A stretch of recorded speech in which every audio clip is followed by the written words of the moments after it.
We're inside Sprint Center here. This is K-StateOnline, Derek Young, Grant Flanders, where K-State gets the win 69-58 over Vanderbilt to move to 9-2. Obviously, they did it on the defensive end and the offensive end. Really complete game. Talk about it here, Derek. Yeah, they actually had a 22-point lead at one point, and Vanderbilt kind of worked it back.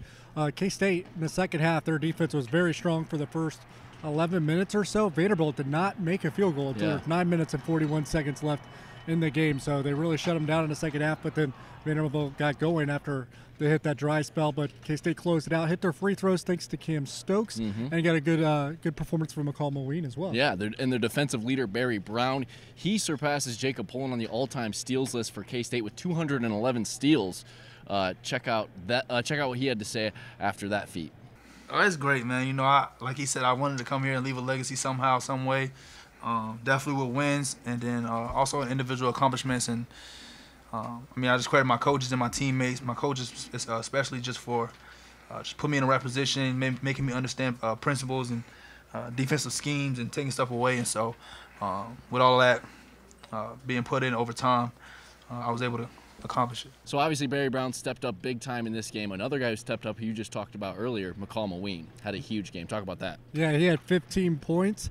So a lot of that came in the first half. They tried to get him going early in the second half, worked the ball into him early, kind of go through him. Yeah. Wasn't as efficient in the second half, but still a strong performance from him. He also hit the glass a little bit along with Xavier Sneed, but it's something that they want to see more out of him. A performance like tonight become more of a regularity when it comes to Moeen. Yeah, because last game wasn't so hot for Mac. Bruce Weber pointed that out, and he talks about how well Mac turned it around.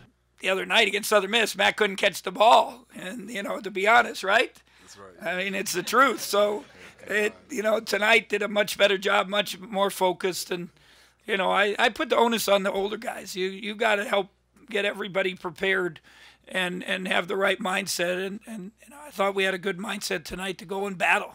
So yeah, now K-State moves to 9-2, still without Dean Wade, obviously for a while from here on out, but they have a week off to get ready for George Mason. Talk about that game coming up. Yeah, and hopefully maybe this is a team that can almost work itself back into the top 25 now with the win like this one against Vanderbilt, at a neutral site venue like the Sprint Center in Kansas City. And it's something that they seem to be improving, even without Dean Wade, at least getting used to playing without, one of their probably their best player, of course. And it's something that we've seen.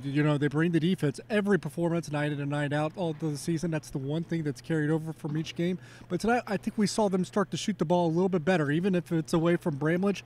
They still were a little bit more efficient on the offensive end, had a little bit more ball movement, still struggled against the zone, but the ball moved a little bit more than it has, and that's why they saw some success.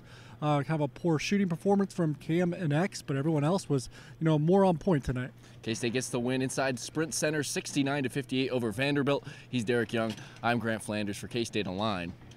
Tell your friends. Tell them.